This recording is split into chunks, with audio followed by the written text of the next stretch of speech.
नमस्कार. आजच्या भागामध्ये आपण विविध नृत्याची ओळख करून घेऊयात. आपल्या भावना व्यक्त करण्यासाठी मनुष्य शारीरिक हालचाली व चेहऱ्यावरील हावभाव यांचा उपयोग करतो.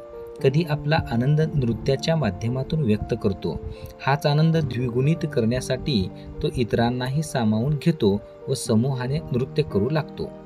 नृत्य हा आनंद, उत्साह आणि भावना व्यक्त करण्याचा एक उत्तम मार्ग आहे.